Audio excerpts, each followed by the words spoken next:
नमस्कार प्यारे साथियों, स्वागत करता हूं आप सभी का। मैं सुशील जादौन हमारी परीक्षा यूट्यूब चैनल पर। साथियों देखिए, जो आज की वीडियो रहने वाली है वो हर बच्चे के लिए बहुत काम की रहने वाली है, क्योंकि दिल्ली पुलिस 2022 में आने वाली 6 की 6 वैकेंसियों पर मैं आप सभी से वार्ता करने वाला हूं। बहुत सारे बच्चों के दिमाग में एक संशय बना हुआ रहता है कि आखिरकार जो ये वैकेंसी है, इस वैकेंसी के अंदर कहां पर सिलेबस के अंदर कहां पर अंतर रहता है। दूसरा, किसके लिए उम्र कितनी रहती है, क्या हम इसको भर पाएंगे या दूसरे फॉर्म को भर पाएंगे। जैसे कि 6 वैकेंसियों पर अभी भर्ती होनी है, constable, driver constable, sub inspector, head constable, AWO, TPO और एमटीएस। इसमें साथियों आप किस किस पोस्ट पर अपना फॉर्म अप्लाई कर सकते हो, उसका सिलेबस क्या रहता है और साथियों एग्जाम के अंदर क्या क्या आता है, उसके अंदर उम्र क्या होती है, हर एक बात की चर्चा इस वीडियो के अंदर करने वाला हूं। क्योंकि बहुत जल्दी दिल्ली पुलिस के अंदर एक सुनहरा अवसर आपको मिलने वाला है, और अगर इस बार भी आप दिल्ली पुलिस के अंदर इस सुनहरे अवसर को भुना नहीं पाए तो आपको दोबारा शायद चांस इन 6 की 6 पोस्टों के लिए नहीं मिलेगा। दोस्तों, दिल्ली पुलिस एक ऐसी जॉब मानी जाती है जिसमें हम बात करें आपके हरियाणा, उत्तर प्रदेश, दिल्ली और राजस्थान वाले बच्चों के लिए तो इससे बेस्ट कोई नौकरी हो ही नहीं सकती, क्योंकि दिल्ली जो है उसके पास ही सारे के सारे स्टेट पड़ते हैं और वो ड्यूटी के बाद अपने घर जा सकते हैं। दिल्ली पुलिस का दूसरा जॉब प्रोफाइल ऐसा है कि इसमें आप अगर एक लंबे टाइम तक ड्यूटी करते हो, जैसे 24 घंटे, तो 24 घंटे आपको रेस्ट भी मिल सकता है। तो बहुत सारी चीजें ऐसी हैं जिसमें आपको अच्छी तरह से इस नौकरी को आप कर सकते हो। अन्य राज्यों के बच्चे जो होते हैं उनके लिए भी बहुत शानदार जॉब रहती है, क्योंकि दिल्ली के अंदर ही रहकर आपको वर्दी वाली नौकरी करने के लिए मिल जाती है। तो इससे अच्छी जॉब आपके लिए क्या हो सकती है, सारी चीजों पर बात करूंगा, एक एक बारीकी पर बात करूंगा। और साथियों इस वीडियो के अंदर मैं आपके लिए कोई भी चीज ऐसी छोड़ने वाला नहीं हूं जो दिल्ली पुलिस से संबंधित हो, और इस वीडियो के अंदर हम उस डाउट को छोड़ें, सब कुछ कवर इसके अंदर कर लेंगे। और आपसे इतना ही कहना चाहूंगा कि अगर आप ऐसी शानदार सी वीडियो देखना चाहते हैं हमारी परीक्षा यूट्यूब चैनल पर, तो आप इस चैनल को सब्सक्राइब करके बेल आइकन को दबा लीजिएगा। इतना सा सभी आप सपोर्ट कर दीजिएगा। सपोर्ट कुछ नहीं, आपका ही इसमें फायदा होगा, क्योंकि सब चीजें बेहतरीन तरीके से आप तक पहुंचाई जाती हैं इस चैनल पर, क्योंकि सीधी बात, नो बकवास के आधार पर यहां पर आपको बेस्ट चीजें दी जाती हैं। सबसे पहले साथियों बात करेंगे, मैंने आपसे छोटी सी जानकारी अभी आपको बताई कि दोस्तों जो वैकेंसी है वो जो आने वाली है, ये 6 पोस्ट के लिए वैकेंसी आने वाली है। एक आपका कांस्टेबल के लिए, एक ड्राइवर कांस्टेबल के लिए। अभी बात करूंगा कि किसमें इसमें कौन सा लाइसेंस चाहिए, कब चाहिए, फिजिकल पर चाहिए, फॉर्म भरते समय चाहिए। अभी हम सब चीजों पर अभी डाउट को क्लियर कर देंगे। दूसरा, सब इंस्पेक्टर जो सीपीओ के अंतर्गत होती है, इस पर भी बात करेंगे। हेड कांस्टेबल जो होता है साथियों, जिसके कंधे पर आपको 3 फीती लगी हुई मिल जाती है रेड कलर की, वो हेड कांस्टेबल होता है। यानी कांस्टेबल का प्रमोशन होने के बाद हेड कांस्टेबल बनता है। और उसमें भी दिल्ली पुलिस के अंदर 2 डिपार्टमेंट है। एक तो साथियों हेड कांस्टेबल जो है आपका मिनिस्टर वाला हेड कांस्टेबल है, और एक असिस्टेंट वायरलेस ऑपरेटर, यानी कि हम बात करें एडब्ल्यू और टीपीओ का हेड कांस्टेबल होता है। यानी हेड कांस्टेबल की भी 2 वैकेंसी हैं, जिसमें हम बात करें एक तरफ पे प्यारे साथियों एडब्ल्यू टीपीओ और एक तरफ आपका मिनिस्टर रहने वाला है। साथियों एक तरफ अगर हम बात करें अगली वैकेंसी, तो ये एमटीएस की रहती है। एमटीएस का मतलब आप सभी जानते हैं, चपरासी टाइप की एक नौकरी होती है, लेकिन दिल्ली पुलिस का चपरासी भी काफी ठीक ठाक रहता है। यानी कि एमटीएस की नौकरी भी पहले हम बात करें तो इसको एसएससी दिल्ली पुलिस खुद कराता था, इस बार यह भी एसएससी के अंडर दी गई है, तो इस वैकेंसी को भी एसएससी पूरा कराने का काम करेगा। सबसे बड़ा मुद्दा है सर कब मौका मिलेगा, कब मौका मिलेगा। तो साथियों ये एक ऑफिशियल डाटा मैंने आपके सामने लगाया है, जो एसएससी का कैलेंडर है। एसएससी के कैलेंडर के आधार पर एसएससी ने यह बताया है कि हम किस पोस्ट के लिए कब एग्जाम लेंगे और कब इसके फॉर्म भरे जाएंगे। यह बात आपको भी पता होगी, क्योंकि कैलेंडर आपने देखा होगा, लेकिन देखने के बाद आप भूल चुके होंगे। साथियों मैं आपको जो वीडियो बना रहा हूं, ये इसलिए भी बना रहा हूं कि दिल्ली पुलिस की नौकरी आपको लेनी है, तो मात्र आप 1, 2, 3 महीने की नौकरी करके, यानी तैयारी करके कभी नौकरी नहीं ले सकते। इसके लिए आपको लगातार एक लंबी तैयारी की आवश्यकता पड़ती है। 6 महीने, 8 महीने या 10 महीने या 12 महीने, 1 साल तक की भी तैयारी अगर आप करोगे, तब जाकर आप यहां पर दिल्ली पुलिस के अंदर नौकरी लोगे, क्योंकि कंपटीशन बहुत ज्यादा है, वैकेंसी घटती हुई जा रही है। तो आपको एक बहुत लंबी तैयारी चाहिएगी। अगर आप आज से टारगेट मान के दिल्ली पुलिस को तैयारी में लगोगे, तो इन 6 पोस्टों में से शायद 1 पोस्ट आप पक्का ले जाओगे और बहुत शानदार सी नौकरी आप लेकर जा रहे होगे। हम बात करेंगे सबसे पहले मुख्य चीजों पर। देखिए सबसे पहले मैं बात करूं तो साथियों हेड कांस्टेबल के फॉर्म पहले निकल चुके थे। अभी कुछ ही दिन पहले आपने देखा होगा कि हेड कांस्टेबल के जो फॉर्म जिन बच्चों ने भरे थे, उनके फॉर्म को भर्ती को एक तरह से निरस्त कर दिया। अब मुद्दा क्या है, एक बच्चों के दिमाग में यह भी डाउट बनेगा कि सर हमने जैसे कि 18 से 25 से एक में लेते हैं, एक में उम्र 18 से 27 लेते हैं, हेड कांस्टेबल की बात कर रहा हूं। तो सर कुछ बच्चे ऐसे होंगे जो 25 साल उम्र क्रॉस कर गए होंगे, तो उन बच्चों को क्या दोबारा मौका मिलेगा? देखिए अगर हम माने साथियों, एक क्रियाविधि को माने, तो उसके अनुसार तो उन बच्चों को फायदा मिलना चाहिए। लेकिन इस बार हेड कांस्टेबल वाली वैकेंसी को चूंकि एसएससी करा रहा है, तो उसने स्पष्ट कह दिया है कि मैं उन बच्चों को यहां पर दोबारा मौका नहीं दूंगी। यानी कि दोबारा मौका उन बच्चों को एसएससी के आधार पर तो मिलने वाला नहीं है, बाकी कोर्ट केस वगैरह किस तरह से मिलेगा, हो सकता है कि मिल भी जाए, तो चांसेस कम है कि दोबारा उनको जिन्होंने फार्म भर रखा उनका फार्म इस बार भी माना जाए ना माना जाए, ये चांसेस बहुत कम है कि उनका फार्म पैर से दोबारा माना जाए। तो सबसे पहले सुनिएगा, अगर बात करें तो सबसे पहले हम हेड कांस्टेबल की बात करेंगे। हेड कांस्टेबल दिल्ली पुलिस के अंदर हम बात करें तो साथियों जो आपका मिनिस्ट्रल वाला फॉर्म है, मैं भी बात करूंगा इसके सिलेबस पर। यह साथियों आपका कंप्यूटर बेस्ड एग्जाम होगा, और साथियों इसके जो फार्म आने वाले हैं वो 17/5/2022 को आने वाले। वैसे तो साथियों मैं डिटेल वीडियो भी इन पर बना चुका हूं, हेड कांस्टेबल मिनिस्ट्रल वाले पर और साथियों आपके एडब्ल्यूओ टीपीओ वाले पर, लेकिन फिर भी इसके अंदर में मैं आपको सारा निचोड़ देने वाला हूं। यानी कि 17/5/2022 को आपके फार्म आ जाएंगे हेड कांस्टेबल मिनिस्ट्रल वाले। अच्छा ओके साथियों, ये आपके 16/6 तक चलेंगे, 16/6 तक आपके एग्जाम यानी कि फॉर्म भरे जाएंगे। साथियों जो एग्जाम हो रहा होगा डेट भी दे दी है, जो बिल्कुल एकदम श्योरिटी के साथ सितंबर में मिनिस्ट्रल वाला पेपर हो रहा होगा, सितंबर 2022 में। यानी कि आप कह सकते हैं कि 5वें महीने में साथियों आपके फॉर्म आ रहे हैं और सितंबर में आपका एग्जाम हो रहा है हेड कांस्टेबल मिनिस्ट्रल का। टाइम बिल्कुल भी नहीं है, अभी से तैयारी करोगे तभी जाकर निकाल पाओगे। अभी बताएंगे इसके अंदर एक ऐसा सब्जेक्ट आता है जो आपको एक्स्ट्रा पढ़ना होता है। साथियों अगर हम दूसरी तरफ बात करें तो इसके बाद दूसरा फॉर्म जो दिल्ली पुलिस के अंदर आएगा वो आएगा कांस्टेबल। साथियों कांस्टेबल के लिए एक बात मैं यहीं पर बता देना चाहता हूं कि दिल्ली पुलिस के अंदर दो जगह पर लाइसेंस चाहिएता होता है। या तो साथियों आपको कांस्टेबल में आपको चाहिएता होता है ड्राइविंग लाइसेंस, या फिर कांस्टेबल ड्राइवर वाले में ड्राइविंग लाइसेंस चाहिएता होता है। अगर हम कांस्टेबल की बात करें, जो ड्राइवर वाला फॉर्म नहीं होता उसमें आपको सिर्फ और सिर्फ एलएमबी अगर आपके पास लाइसेंस है तो आप अप्लाई कर सकते हो। यानी कांस्टेबल में देखिए दो तरह का होता है, एक होता है एचएमबी, एक होता है एलएमबी। एलएमबी जो होता है वो साथियों होता बाइक और कार का ही है, यानी सामान्य होता है। लेकिन जो हैवी लाइसेंस होता है, जैसे आप ट्रक, मेटाडोर, ये बड़े बड़े वाहन, बस आदि जो होते हैं, ये अगर चलाना चाहते हो तो उसके लिए हैवी लाइसेंस चाहिएता होता है। जो ड्राइवर वाली पोस्ट होगी ना, इसमें आपको हैवी लाइसेंस आपके पास होना चाहिए, और जो कांस्टेबल वाली होगी नॉर्मल, उसमें आपको एलएमबी चाहिए, वो आप आराम से बनवा सकते हो। यानी हैवी जो है थोड़ा सा टाइम लगता है, इसके लिए टेस्ट वगैरह जो होता है वो थोड़ा कठिन होता है, जैसे बस चलवानी है, ट्रक चलवानी है, तो इन सभी का ट्रायल लिया जाता है। तो जो ये कांस्टेबल वाली जो वैकेंसी है इसमें आपको हैवी लाइसेंस चाहिए, और जो आपकी सामान्य कांस्टेबल वाली है, ड्राइवर वाली में कौन सा चाहिए, हैवी चाहिए, सामान्य में कौन सा चाहिए, आपको एलएमबी से भी काम चल जाएगा। सर कब का लाइसेंस होना चाहिए? दोस्तों नोटिफिकेशन के आधार पर ये लोग कहते हैं कि लाइसेंस जो होना चाहिए आपका, बाकी किसी पोस्ट में लाइसेंस नहीं चाहिए, ड्राइवर वाली में और कांस्टेबल वाली में ही लाइसेंस चाहिए दिल्ली पुलिस के अंदर। तो नोटिफिकेशन में कहते हैं साथियों कि आखिरकार जो हमारा जब नोटिफिकेशन आया ना, उस टाइम का आपके पास क्या होना चाहिए, लाइसेंस होना चाहिए, ऐसा नोटिफिकेशन में ये कहते हैं। ऐसा इनका मानना है, आयोग का भी मानना है। लेकिन साथियों ये लाइसेंस जो देखते हैं, अगर हम बात करें अनुभव के आधार पर कि कब का लाइसेंस होना चाहिए, जिस दिन आप फिजिकल देने जाते हो ना, फिजिकल के टाइम आपके हाथ पर लाइसेंस होना चाहिए, चाहे 2 ही दिन पहले का बना हुआ होना चाहिए, चल जाता है। लेकिन विधि का जो कार्य है वो यही है कि नोटिफिकेशन से पहले का आपके पास लाइसेंस होना चाहिए, ठीक है। वैसे आपके पास जो अभी चल रहा है दिल्ली पुलिस के अंदर वो यही है कि अगर आपके पास फिजिकल वाले दिन लाइसेंस है, चाहे अगले पहले ही दिन का बना हुआ है, तो उन्हें कोई समस्या नहीं, लाइसेंस उनको फिजिकल पे देखते हैं, ठीक है, फिर भी आप बनवा के रखिएगा।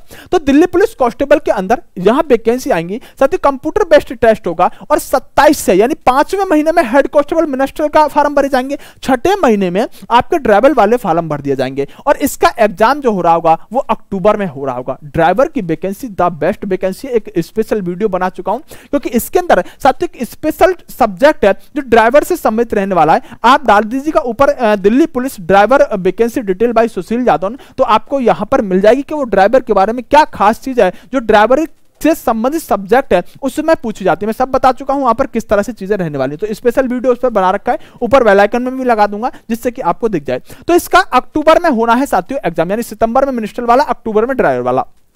अगर बात करें तो एक हेड कांस्टेबल और है दिल्ली पुलिस के अंदर, जिसे एडब्ल्यूओ टीपीओ कहा जाता है। ये बेस्ट नौकरी है साथियों, और इसका फॉर्म जो है 4/7/2022 में फॉर्म आ रहे होंगे। अगर आपको नहीं दिख रहा हो ना ये एग्जाम कब है, कब फॉर्म आएंगे, तो आप मेरी बात को सुनिएगा, मैं आपको बोल रहा हूं, ठीक है। 4/7 को फॉर्म आएंगे आपके, किसके हम बात करें, एडब्ल्यूओ टीपीओ वाले के, और नवंबर 2022 में एग्जाम हो रहा होगा, यानी आपके पास एक पर्याप्त यहां पर समय है। अगर हम अगली वैकेंसी की बात करें तो सब इंस्पेक्टर जो कि आप आपका सीपीओ होता है, सीपीओ से साथियों दिल्ली पुलिस के अंदर आप लगते हैं एसआई, जो 2 स्टार होता है। अगर बात करें सीपीओ जो वैकेंसी निकालता है वो 6 की 6 अर्धसैनिक बल, बीएसएफ, सीआरपीएफ, आईटीबीपी, 6 की 6 अर्धसैनिक बलों के लिए निकालता है। जो सबसे हाई मेरिट का होता है उसको दिल्ली पुलिस में ले लेता है। तो ये जो वैकेंसी आपकी सीपीओ के अंडर होती है, ये फार्म आपके एसएससी के द्वारा निकाले जाते हैं, इसके बारे में हम अलग बात करेंगे, ठीक है। अगर दूसरी वैकेंसी की बात करें यहां पर 5वीं वैकेंसी, तो वो है साथियों एमटीएस की। एमटीएस के जो फार्म आएंगे वो आपके 11/10/2022 में आ रहे होंगे। कब? 11/10/2022 के अंदर आ रहे होंगे और इसका एग्जाम फरवरी 2023 में हो रहा होगा। और सबसे लास्ट में फार्म दिल्ली पुलिस के कांस्टेबल के आने वाले होंगे और ये जो फार्म आएंगे साथियों 2023 में इसके फार्म आ रहे होंगे 9/1/2001, यानी जनवरी 2023 में फार्म आ रहे होंगे कांस्टेबल के। कितनी सर? लगभग मैं बात करूं 5000 वैकेंसी अकेले कांस्टेबल की। किसमें कितनी वैकेंसी है इसके लिए डिटेल वीडियो बना चुका हूं। कितनी? 5000 अकेले कांस्टेबल में आएंगी, ये वैकेंसी अलग रहेंगी। एग्जाम कब होगा? तो साथियों मई 2023 में इसका दिल्ली पुलिस का एग्जाम हो रहा होगा। दोबारा से देख लो साथियों, सितंबर में एक एग्जाम, अक्टूबर में एक एग्जाम, नवंबर में एक एग्जाम, फरवरी में एक एग्जाम और एक एग्जाम 2023 मई में होने जा रहा है। दिल्ली पुलिस के सारे एग्जाम शेड्यूल्ड हैं। अगर आप भी अभी भी आप बहुत अच्छी तैयारी करके दिल्ली पुलिस के सपने को लेकर बैठे और आप उसे पूरा नहीं कर पाए इन वैकेंसियों में भी, तो आपके लिए इससे बड़ा मौका दोबारा जिंदगी में नहीं मिलने वाला। फार्म कब से आएंगे? 17/5 में आएगा, यानी कि हम कह सकते हैं 5वें महीने से फार्म आने शुरू हो जाएंगे और पहला एग्जाम सितंबर से होना शुरू हो जाएगा। लंबी तैयारी दिल्ली पुलिस के लिए चाहिए, इस बात पर मैं आपसे पहले भी कह चुका हूं और अभी भी फिर भी कह रहा हूं। अब बात करेंगे आखिरकार किस पोस्ट के अंदर कितना सिलेबस आता है, कौन सी चीज आती है, कौन सी चीज नहीं आती है, इस पर बात करेंगे। ये तो जान लिया कि फार्म कब आएंगे, ये आपके दिमाग के अंदर आ गया होगा। इससे अच्छी तरह से और आपको कोई बता भी नहीं सकता। साथियों मुद्दा क्या है? देखिए सारे के सारे एग्जाम मैंने आपके सामने लिखे हैं और अब मैं बताने जा रहा हूं किस एग्जाम के अंदर कौन सी चीज आती है। जरा ध्यान से सुनने की कोशिश कीजिएगा। आप पहले तो यह देखिएगा कि आप किस किस एग्जाम के अंदर एलिजिबल हो। सबसे मुख्य बात क्या है कि मैं किस एग्जाम के अंदर एलिजिबल हूं। देखो अगर आपकी साथियों एज 21 से 30 साल है और आप 12th पास हो, 12th पास लिखा हुआ हो सकता है आपको नहीं दिख रहा होगा, तो आप साथियों ड्राइवर वाली वैकेंसी को भर सकते हो। क्या आपकी 12वीं पास है और 21 से 30 साल उम्र है तो आप ड्राइवर की वैकेंसी के लिए एलिजिबल हो। अगर आपकी उम्र 18 से 27 साल है और आप 10th पास हैं तो आप एमटीएस की वैकेंसी के लिए अपना फॉर्म अप्लाई कर सकते हो। यही पहले छांट लेंगे कि हम कौन सी के लिए अप्लाई कर सकते हैं या कौन सी के लिए एलिजिबल हैं और कौन सी पर हमें सिलेबस पर ही ध्यान नहीं देना। अगर आपकी एज मेरे प्यारे साथियों कितनी है? 18 से 27 है, 18 से 27 है। और अगर साथियों बात करें 12th आपने कर रखा है तो हम कह सकते हैं कि आप हेड कांस्टेबल AWO TPO के लिए फॉर्म भर सकते हो। जबकि अगर आपकी एज 18 से 25 है और 12th पास आप अगर हो तो साथियों आप कांस्टेबल भर सकते हो, जो 5000 वैकेंसी लगभग आने वाली है।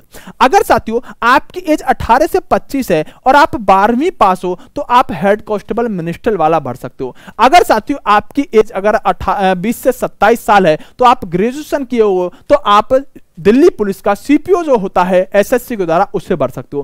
तो पहले तो आप ये देख लीजिएगा कि आप किसके लिए एलिजिबल हो। अब आते हैं देखो यहां पर साथियों सबसे मुख्य बात क्या है कि आप दो चीज देखिएगा। एक तो साथियों जीएस, क्या जीएस आपको हर किसी एग्जाम के अंदर यहां पर नजर आ रही होगी, चाहे कांस्टेबल का हो, चाहे हेड कांस्टेबल का हो, चाहे साथियों अभी मैं सीपीओ पर बाद में बात कर लूंगा, ठीक है। 50 नंबर के इसमें जीके, रीजनिंग, मैथ और साथियों आपका इंग्लिश आता है और एक 200 नंबर की फिर इसमें अलग से मेंस एग्जाम होता है। इसमें दो एग्जाम होते हैं, प्री और मेंस। तो प्री में क्या होता है 4 सब्जेक्ट आते हैं जिसके अंदर आपको जीके, मैथ, रीजनिंग और इंग्लिश 50 नंबर के होते हैं। मेंस में प्यार साथियों सिर्फ 200 नंबर की आपकी इंग्लिश आती है। तो ये तो आपका काम हो गया खत्म। अब इस पर देखते हैं तो देखिए जीएस तो साथियों सभी के सभी यहां पर 5 के 5 एग्जामों के अंदर आ रही होगी। अब बात करते हैं देखो ड्राइवर में जो है साथियों 20 नंबर की जीके आएगी और जो आपकी रीजनिंग आएगी 20 नंबर की आएगी, मैथ जो आएगा वो आपका 10 नंबर का आएगा और जो ड्राइवर पोस्ट है ना इससे संबंधित 50 क्वेश्चन इसके अंदर ड्राइवर के अंदर ऐड होकर आएंगे। तो यही वो 50 नंबर ऐसे हैं जो आपको ड्राइवर के लिए अगर अप्लाई करना है तो आपको अलग से इसके लिए यहां पर एफर्ट लगाना पड़ेगा, अलग से पढ़ना पड़ेगा। 90 मिनट इसके अंदर आपको टाइम मिलेगा। क्वेश्चनों की संख्या इसके अंदर 100 रहने वाली होगी। ये बात यहां तक क्लियर हो गई होगी। अब बात करते हैं एमटीएस, क्योंकि इस बार एसएससी एमटीएस को कंप्लीट कराएगा दिल्ली पुलिस के अंदर। अंदर। साथियों इसके अंदर मैथ जो आएगा 25 नंबर का आएगा, रीजनिंग 25 नंबर की आएगी, और साथियों आपकी जीके जो आएगी वो 50 नंबर की आएगी। 90 मिनट आपको टाइम मिलने वाला है 100 क्वेश्चनों के लिए। एमटीएस का क्लियर होगा। Head constable minister, head constable minister और हेड कांस्टेबल एडब्ल्यूओ टीपीओ, इन दोनों पर मैं करूंगा अभी थोड़ी देर में बात। पहले कर लेते हैं कांस्टेबल की जो 5000 वैकेंसी, सबसे बड़ी वैकेंसी, और बच्चा सबसे ज्यादा मेहनत भी इसी के लिए करता है। देखो अगर हम बात करें जो कांस्टेबल का दिल्ली पुलिस का पैटर्न है, उसमें पहले जो रीजनिंग हुआ करती थी, इस साल से पहले, पिछले साल ही चेंज हुआ है, इस साल से पहले 35 की यहां पर रीजनिंग हुआ करती थी और इसमें कंप्यूटर नहीं हुआ करता था। अभी पिछली बार जब एग्जाम हुआ तो क्या किया कि जो रीजनिंग थी उसको घटाकर 25 नंबर का कर दिया गया और 10 नंबर का इसके अंदर कंप्यूटर ऐड कर दिया गया। तो ये सिलेबस में बदलाव हुआ है दिल्ली पुलिस कांस्टेबल के अंदर। पहली बात तो ये। दूसरी बात, अब जो आता है सिलेबस में 15 नंबर का मैथ पहले से ही आता है एकदम से। पिछली बार जो है एकदम से लेवल बदला है और थोड़ा सा कैलकुलेटिव मैथ इसके अंदर डालना शुरू कर दिया। मैथ जो आएगा वो 15 नंबर का आएगा। रीजनिंग जो आएगी पहले 35 की थी, अब 25 की आएगी। और साथियों आपका कंप्यूटर जो होगा ये 10 नंबर का आएगा और 50 नंबर की आपकी जीके आ रही होगी कांस्टेबल के अंदर। यानी कि आप कह सकते हैं जीके जीएस अकेली 50 और रीजनिंग मैथ और कंप्यूटर मिलकर 50। ये प्यारे साथियों 1.5 घंटे का टाइम मिलता है इसमें और 100 क्वेश्चन आपके रहते हैं। कांस्टेबल क्लियर होगा। अब बात करेंगे आपका हेड कांस्टेबल एडब्ल्यूओ और हेड कांस्टेबल यहां पर मिनिस्टर वाला, यानी हेड कांस्टेबल एडब्ल्यूओ टीपीओ और हेड कांस्टेबल मिनिस्टर वाला। अब यहां पर बात कर लेते हैं। देखो समझना सिर्फ आपको इतना होगा प्यारे साथियों, इन दोनों के अंदर सिर्फ एक चीज का अंतर होगा कि जो हेड कांस्टेबल एडब्ल्यूओ टीपीओ होगा इसके अंदर तो आपकी 25 नंबर की साइंस पूछी जा रही होगी। इससे आसान कुछ हो ही नहीं सकता। सारे डाउट तुम्हारे दिमाग में क्लियर कर दूंगा। हेड कांस्टेबल टीपीओ वाले में जो एडब्ल्यू टीपीओ है इसके अंदर तो 25 नंबर की साइंस होगी और मिनिस्टर वाले में 25 नंबर की इंग्लिश होगी। बस अंतर इतना है। अगर आपकी इंग्लिश अच्छी है तो आप इस एग्जाम में भी बैठो और इसमें भी बैठो। अगर आप कहते हो सर इंग्लिश हमारी बहुत कमजोर है, जो अक्सर बच्चों की होती है, तो आप फिर इस वाले एग्जाम को टारगेट कर सकते हो। यानी यहां पर इंग्लिश नहीं आएगी, वहां पर साइंस जीके वाले पोर्शन में तो आएगी साइंस, लेकिन वहां पर स्पेशल साइंस इसकी तरह नहीं लिख रखा है। यानी कि यहां पर इंग्लिश पर जिसकी अच्छी है वह बच्चा अप्लाई जरूर करेगा और यहां पर जिसकी इंग्लिश अच्छी नहीं है वो यहां पर अप्लाई करेगा। बाकी क्या है, इसके अंदर मैथ 25 नंबर का है, इसके अंदर भी मैथ 25 नंबर का है। इसके अंदर रीजनिंग जो है वो 20 नंबर की होगी, इसके अंदर रीजनिंग 25 नंबर की होगी। जीके यहां पर 20 नंबर की होगी, यहां पर भी जीके 20 नंबर की होगी। बस ये 25-25 अंक का ये वाला पोर्शन इंग्लिश और साइंस जोड़ दिया है।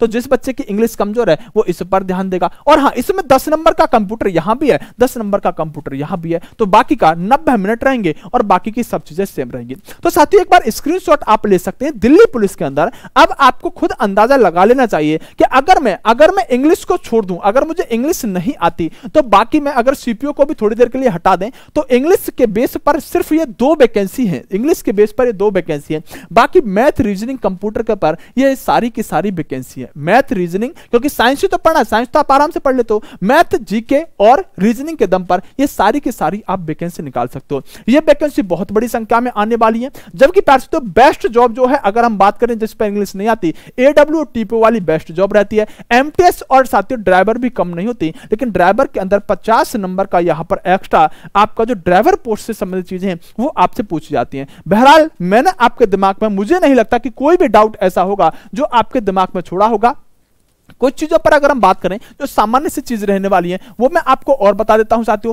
पद मैंने आपको कुल बता दिए। एक डाउट और बच्चों के दिमाग में रहता है, सर डॉक्यूमेंट का मैं आपको बता देता हूं। 2 चीज आपके पास नितांत रूप से होनी चाहिए। पहली चीज तो आपके पास यहां पर लाइसेंस होना ही चाहिए, डीएल यानी कि ड्राइविंग लाइसेंस होना ही चाहिए। दूसरी चीज साथियों मैं एक बात और बता देना चाहता हूं कि अगर डॉक्यूमेंट की बात करें तो आपके पास ओबीसी का सर्टिफिकेट, किसका, जो आपका ओबीसी का सर्टिफिकेट है ये आपके पास जरूर होना चाहिए। साथियों अगर बात करें ओबीसी का सर्टिफिकेट जो है ये आपका सेंटर का चलेगा, किसका, जो सेंटर का होगा वह ओबीसी सर्टिफिकेट चलेगा। और दिल्ली के साथियों जो जाट होते हैं, जो दिल्ली के जाट होते हैं ना, ये तो आते हैं आपके दिल्ली के जाट। कौन, दिल्ली के जो जाट होंगे साथियों ये तो आएंगे आपके ओबीसी में। दिल्ली के जो जाट होंगे वो तो आएंगे ओबीसी में। बाकी सब जाट जो होंगे, बाकी सब जाट यहां पर जर्नल में आ रहे होंगे। तो आप अगर ओबीसी सर्टिफिकेट बनवाएं तो सेंटर का बनवाएं। दिल्ली वाले जाट जो होंगे वो प्यार साथियों किस में आएंगे, ओबीसी में आएंगे। बाकी के बाकी सभी जाट किस में आएंगे, तो बाकी के जाट सभी के सभी हम बात करें तो वो ओबीसी के अंदर आएंगे। तो ये सामान्य सी बात थी जो ओबीसी वालों को कई बार डॉक्यूमेंट से संबंधित परेशान कर देती है।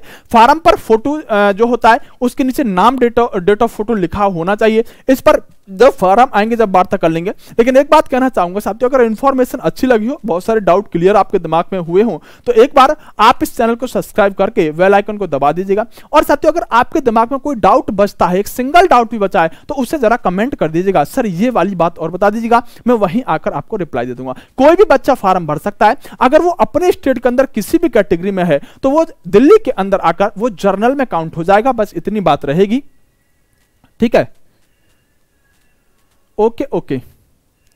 तो ये सारी की सारी चीजें रहने वाली है। या सॉरी साथियों, ये वाली जो बात है मैंने शायद दूसरे स्टेट के लिए जो बोल दिया है, अगर आप जाटों को छोड़कर बाकी जो है वो अपने स्टेट में जिसमें है उसी में रहेगा। ठीक है, जनरल, ओबीसी, एससी जिसमें है वो उसी में रहेगा, सिर्फ जाटों को छोड़कर। जाट जो होंगे वो दिल्ली वाले जो होंगे ये सिर्फ प्यारे साथियों ओबीसी के अंदर रहेंगे और बाकी जाट जनरल में आ जाएंगे। बाकी आप अपने स्टेट में जिसमें हो उसी में रहोगे। ठीक है, बाकी आपको अगर कोई भी इंफॉर्मेशन लगती है कि सर इस के बारे में बता दो, तो उसके बारे में मैं आपको दोबारा कमेंट में आप मुझे बता दीजिएगा, मैं वहां रिप्लाई कर दूंगा। ओके, बेस्ट ऑफ लक, नमस्कार, जय हिंद मेरे प्यारे साथियों। एक बार वीडियो को लाइक करिएगा, वीडियो को शेयर कीजिएगा और चैनल को सब्सक्राइब कर लीजिएगा। बेस्ट ऑफ लक, नमस्कार, जय हिंद।